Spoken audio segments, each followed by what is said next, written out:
que o inimigo faz para parar a família.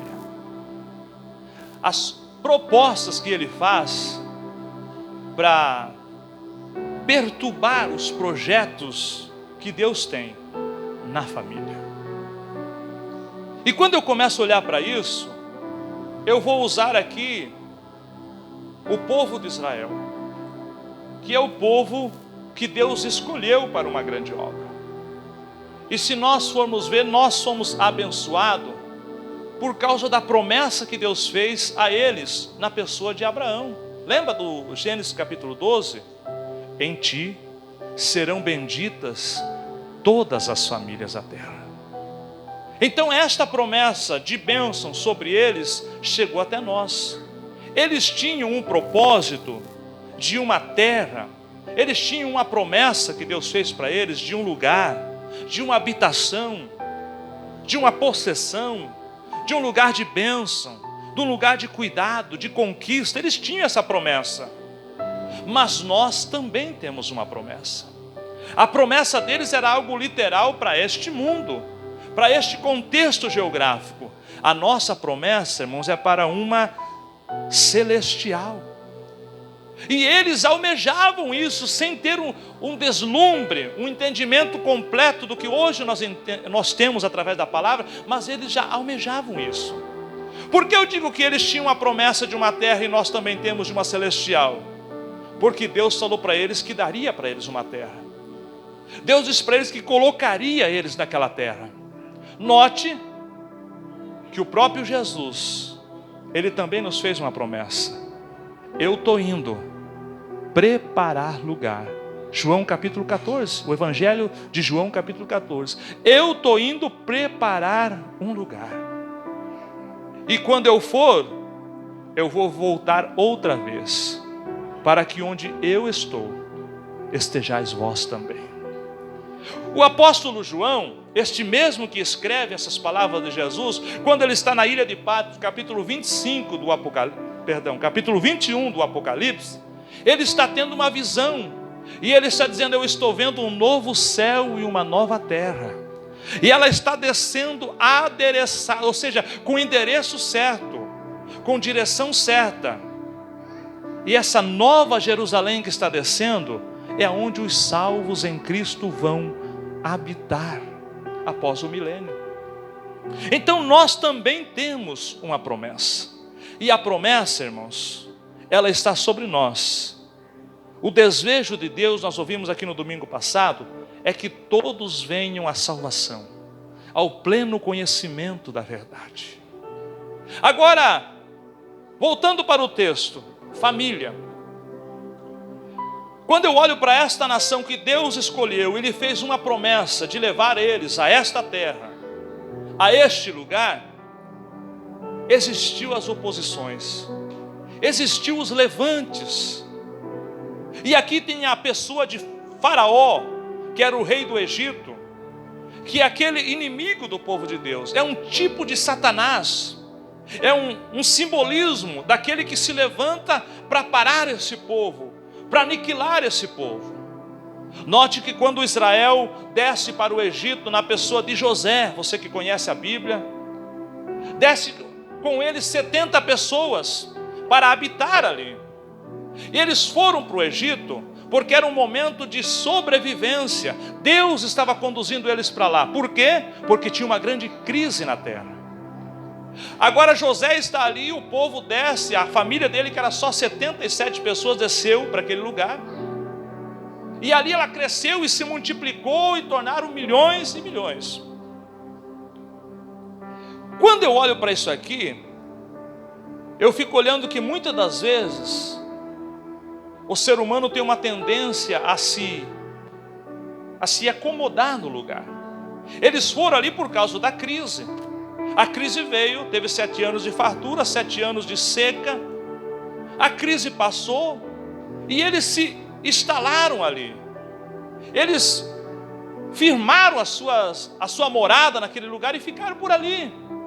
Note que quando eles chegaram a convite do faraó, através de José, que era o governador do Egito, eles chegaram e ganharam uma terra, e a Bíblia diz que a terra de Gósen era uma terra boa.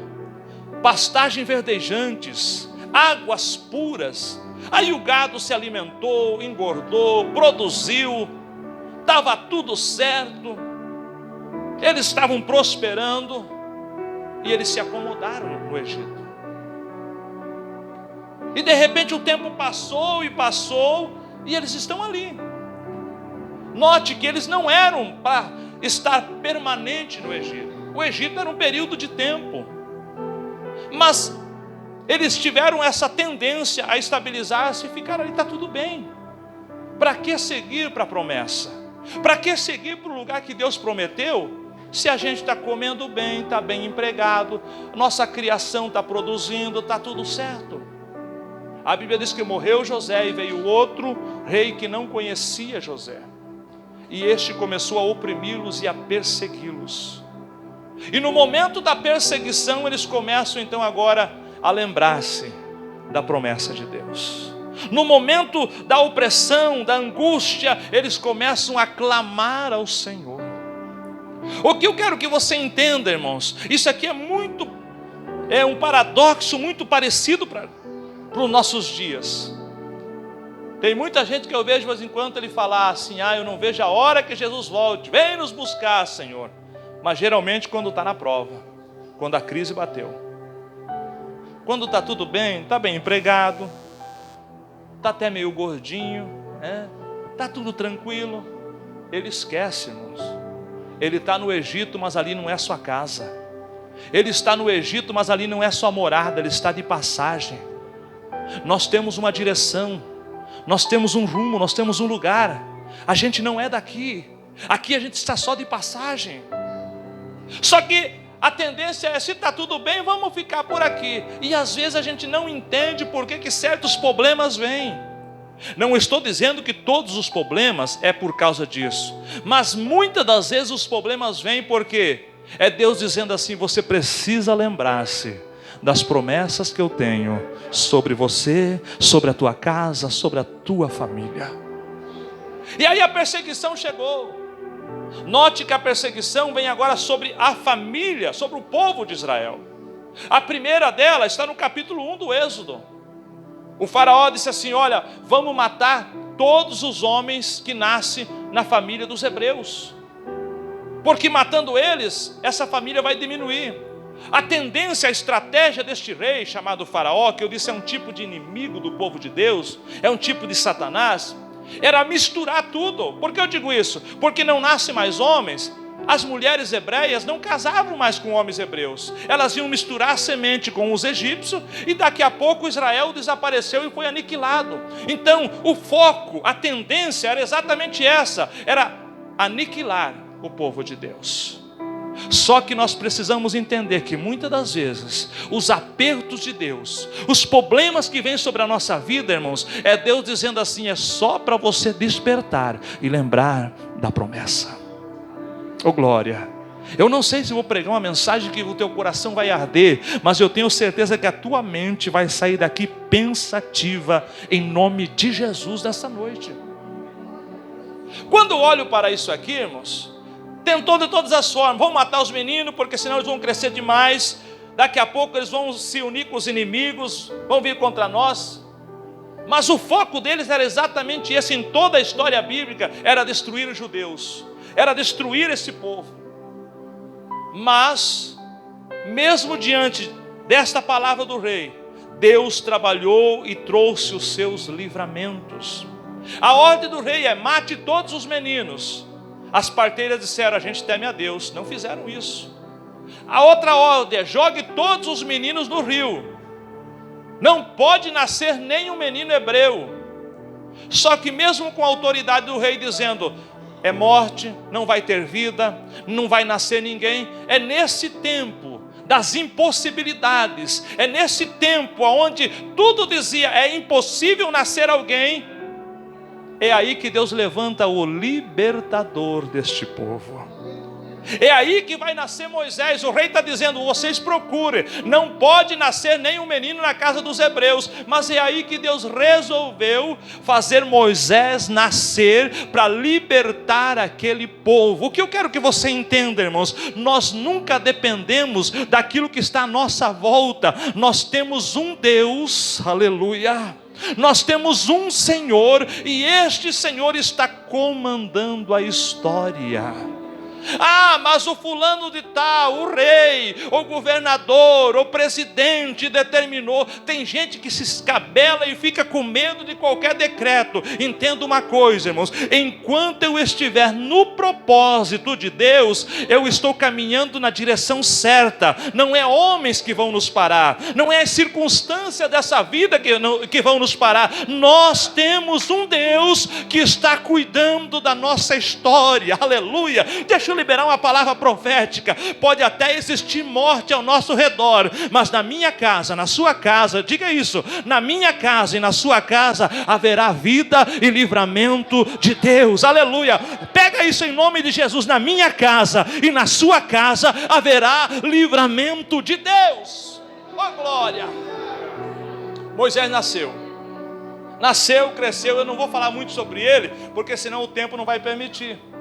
Mas ele nasce, passa aqueles 40 anos ali, depois 40 anos foge para o deserto, por causa daquilo que ele fez com um egípcio, matou um egípcio, enterrou na areia.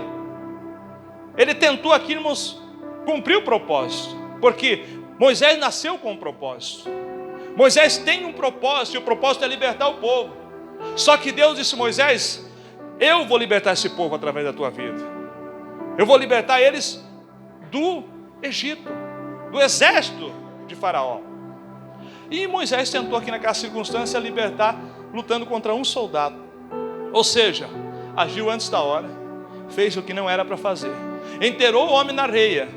Só que tudo aquilo que é enterrado na areia, vem o vento, vem a chuva e é descoberto.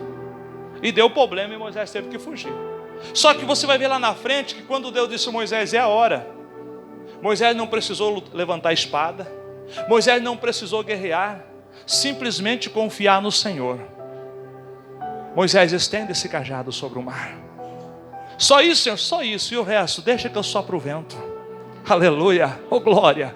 Quem sabe tem alguém que está com medo da circunstância, e olha a palavra de Deus para a tua vida. Deus só está dizendo para você: ó, estende a vara, só faz aquilo que Deus está mandando, e o resto, deixa Deus soprar o vento. Oh, aleluia. O Espírito Santo de Deus vai soprar, meu irmão. Aquilo que está travado vai destravar, aquilo que está amarrado vai desamarrar, aqueles demônios que estão em cima da tua bênção vai sair em nome de Jesus. Oh, aleluia. Enfim, Moisés vai para o Egito, vai para o deserto, foge dali porque Faraó queria matá-lo. Depois de 40 anos, lá em Midian, lá atrás do deserto, cuidando das ovelhas, 40 anos só conversando com ovelha.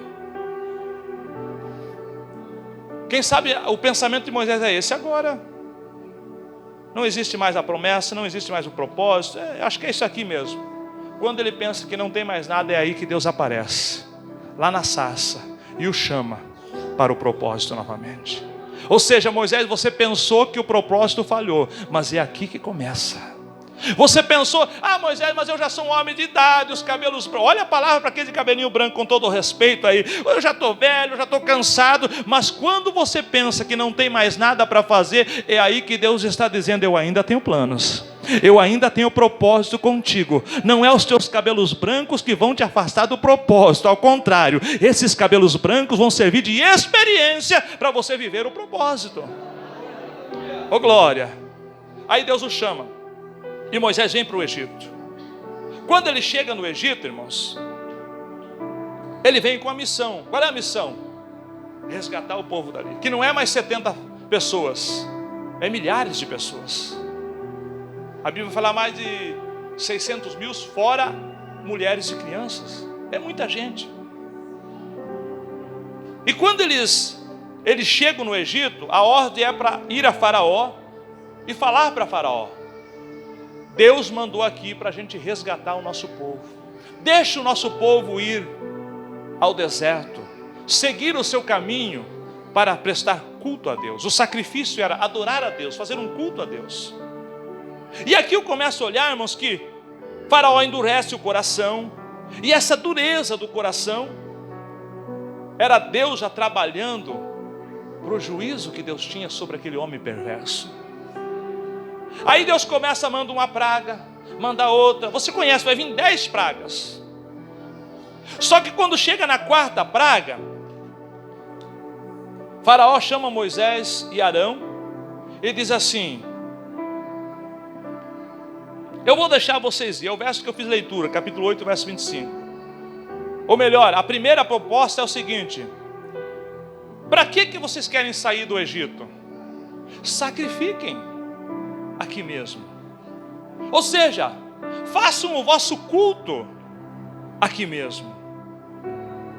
A proposta de Faraó parece encantadora, mas Deus não é complacente com o mundo, com os altares do mundo, com os altares que são levantados, porque Deus não divide sua glória com ninguém.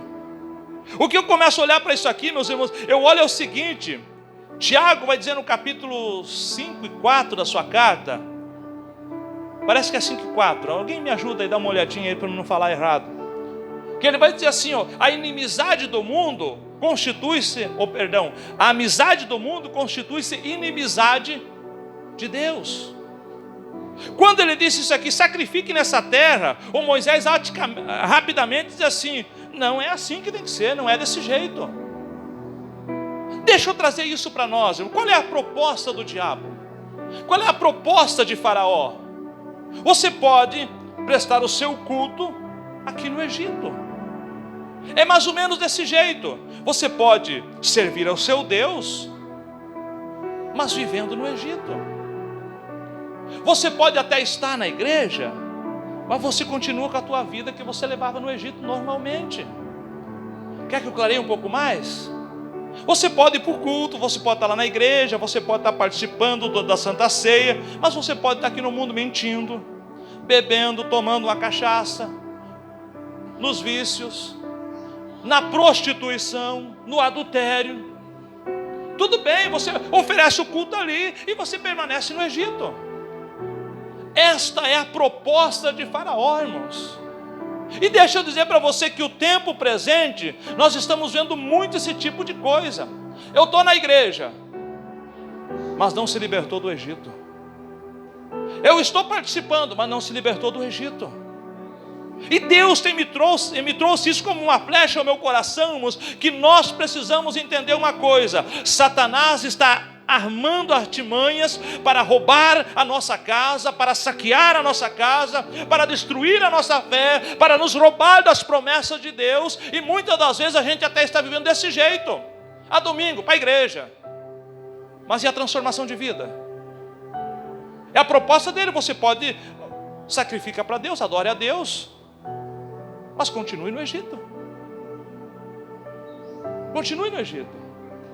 E deixa eu dizer, meu irmão, se é para ser de Deus, seja dele por inteiro. Seja dele por inteiro. Porque Tiago no capítulo 5 e o verso 5, ele diz assim: o Espírito de Deus tem ciúmes de vós.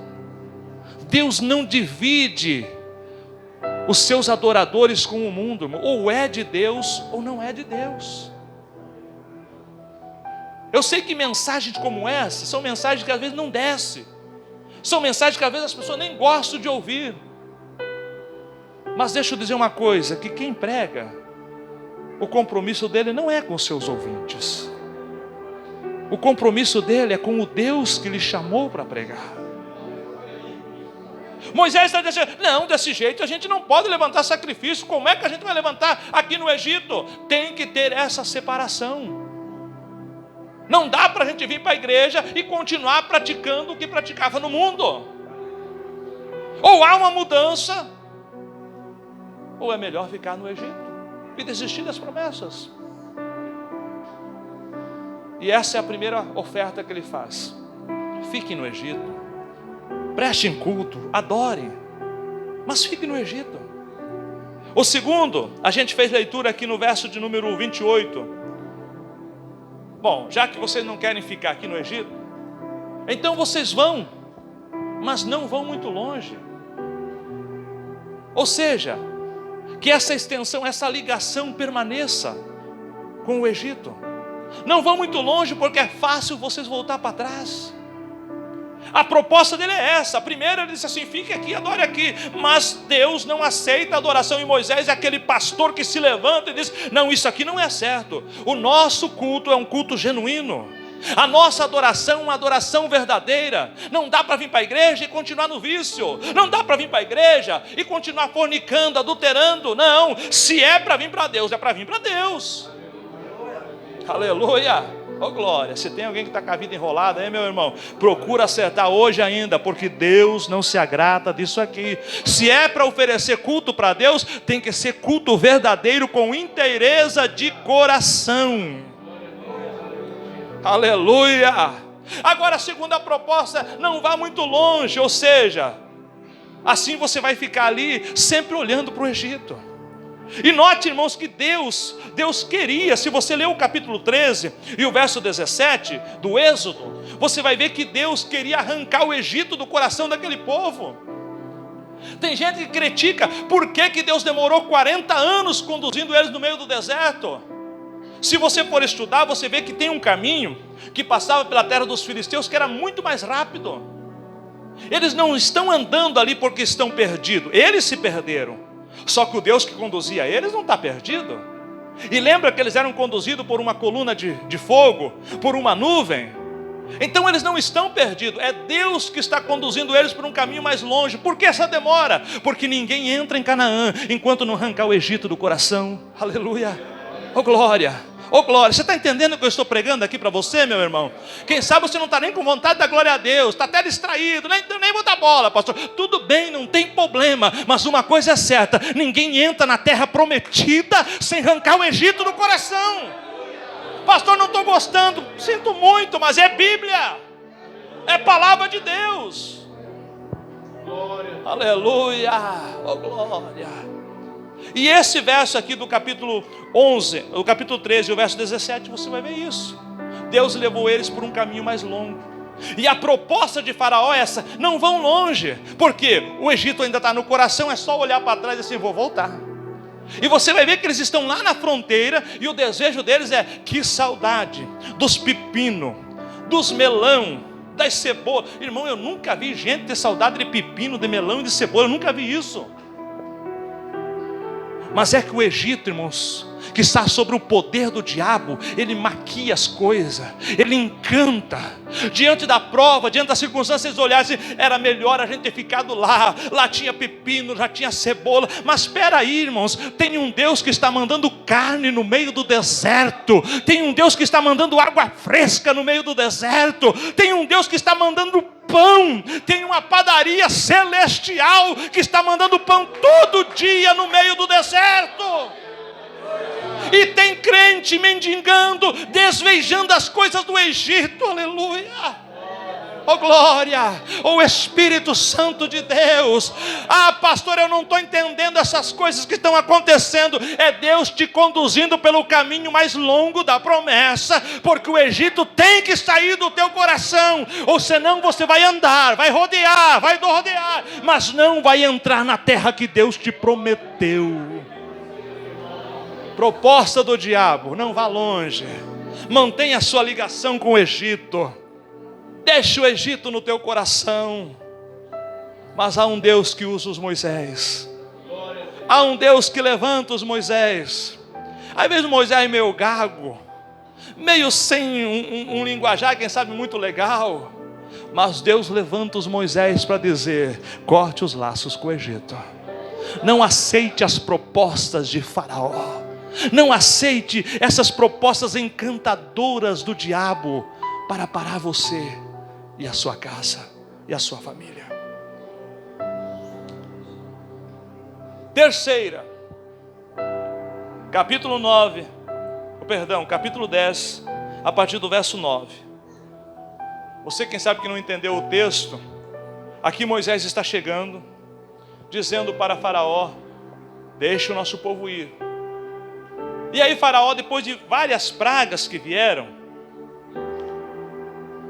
Faraó diz o seguinte: eu vou deixar o povo ir, mas vá você, os homens, vamos os homens. Sabe o que ele está dizendo? Quer ir adorar a Deus? Vá.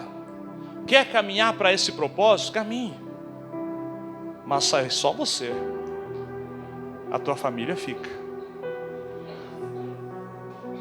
E essa tem sido uma palavra que Deus tem colocado ao meu coração, irmãos.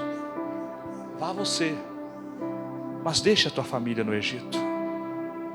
Vá você, mas deixa os teus filhos no Egito. Vá você, mas deixa os velhos no Egito. Só que mais uma vez eu vejo Moisés se posicionando e dizendo: a gente vai, mas a gente vai com os nossos jovens, ô glória, ó jovens aí, com os nossos jovens, aleluia. Tem uns jovens que estão distraídos, estão longe do culto ainda, aleluia. Com os nossos jovens, nós vamos para a terra prometida com os nossos jovens, com os nossos velhos, aleluia. Os velhos não vão querer dar glória a Deus, porque ninguém quer ser velho, né? Aleluia, oh glória, não tem problema, amor. Você é novinho, você aceitou Jesus não faz nem 30 anos ainda, né? Nós vamos para a terra prometida com os nossos jovens, com os nossos velhos, com os nossos filhos e com as nossas filhas, aleluia. Sabe o que Moisés está dizendo assim, ó? A gente vai, mas não vai ficar ninguém para trás. Oh glória, oh Espírito Santo. Se você entender isso aqui, meu irmão, aleluia. Oh Espírito Santo de Deus, é isso que arde no meu coração. É isso que incendeia na minha alma. Eu vejo muitas das vezes pessoas, irmão, que fazem cara feia, que não gostam de ouvir as verdades bíblicas. Isso não me prejudica em nada, mas a minha alma dói, porque eu sei que eu preciso chegar lá.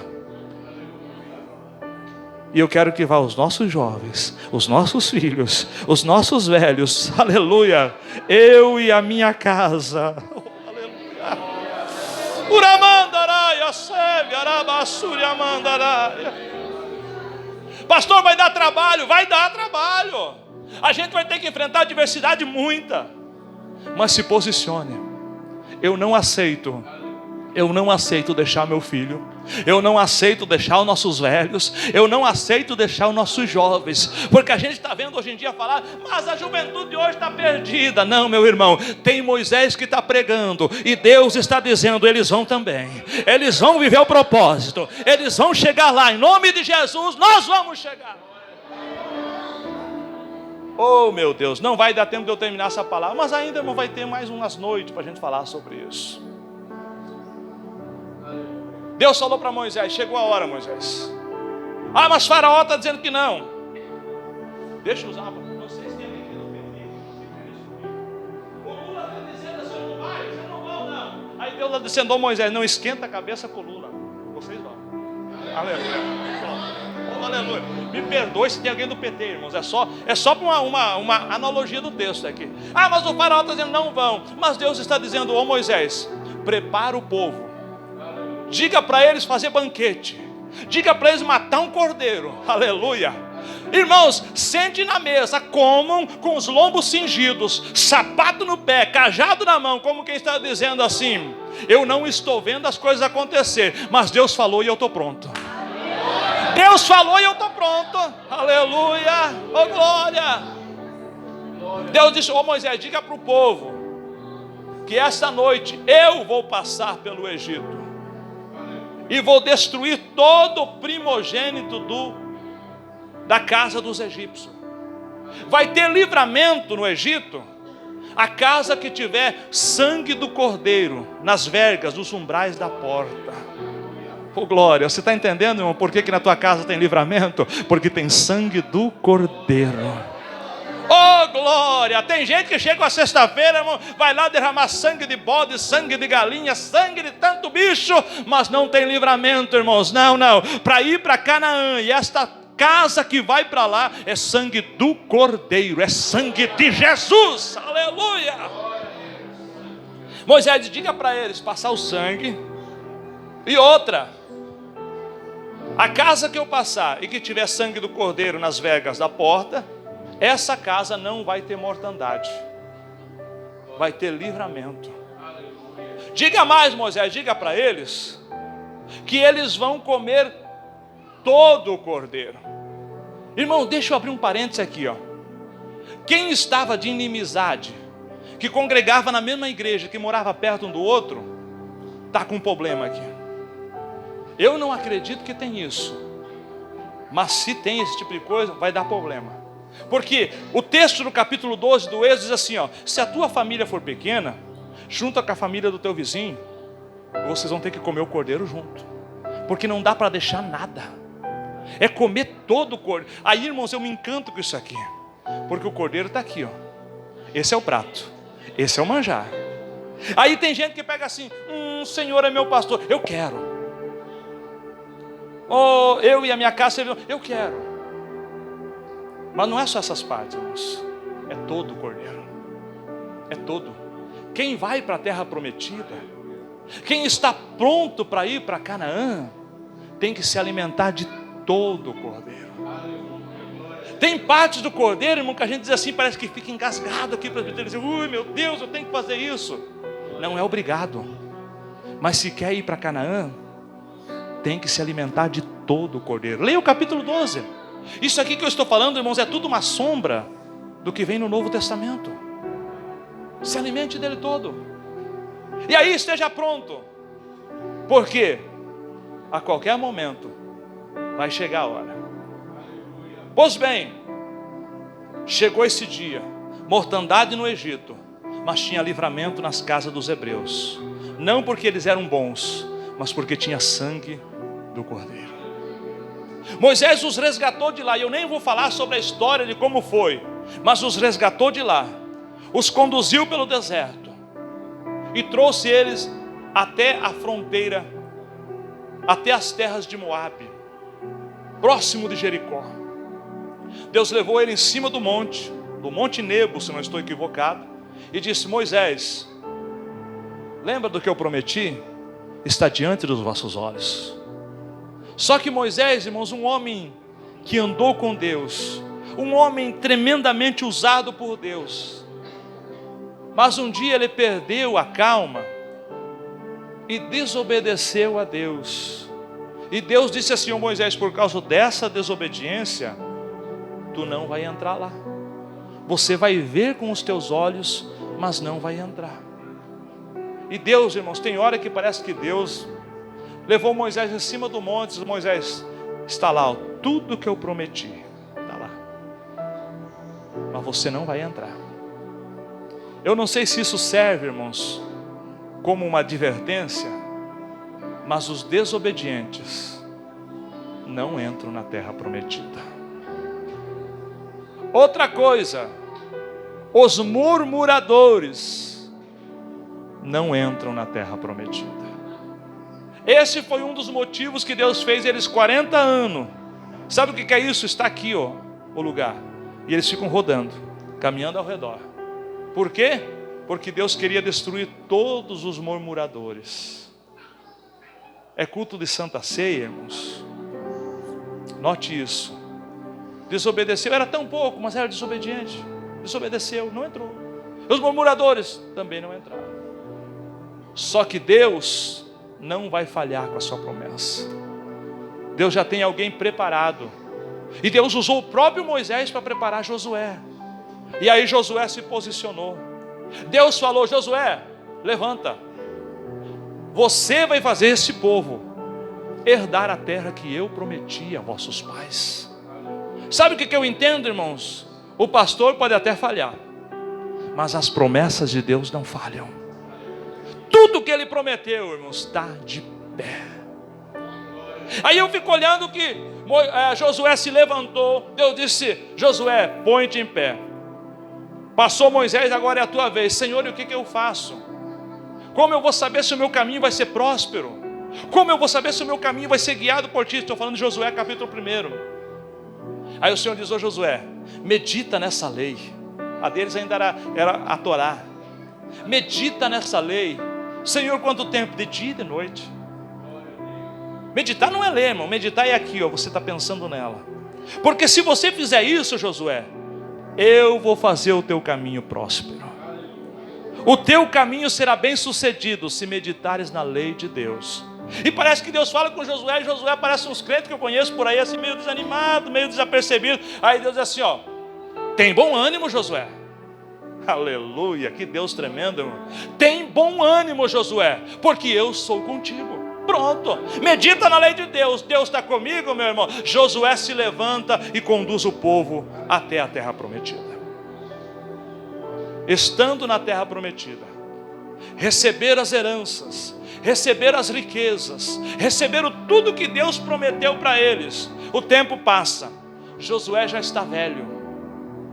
Só que antes da sua partida, Josué chama o povo. Chama o povo e diz, hoje é dia de renovarmos a nossa aliança. Hoje é dia de renovarmos o nosso propósito. E Josué não pode mandar na vida dos outros. Ele é o líder, mas ele não manda na vida de ninguém. Agora ele se posiciona. Eu não sei vocês se querem servir os deuses que nossos pais serviram além do rio. Eu não sei se vocês querem ficar com os deuses dos amorreus que habitavam nessa terra, que eram deuses de madeira, de gesso, de pedra. Eu não sei se é esse Deus que vocês querem servir. Agora, eu e a minha casa, olha o posicionamento, a gente decidiu. Eu e a minha casa serviremos ao Senhor. Aleluia. Posicionamento, eu e a minha casa serviremos ao Senhor. Esteja em pé, meu irmão, em nome de Jesus. Eu sei que eu e a minha casa serviremos ao Senhor. Josué trouxe todo o povo consigo nesse propósito. A Bíblia vai dizer que houve um renovar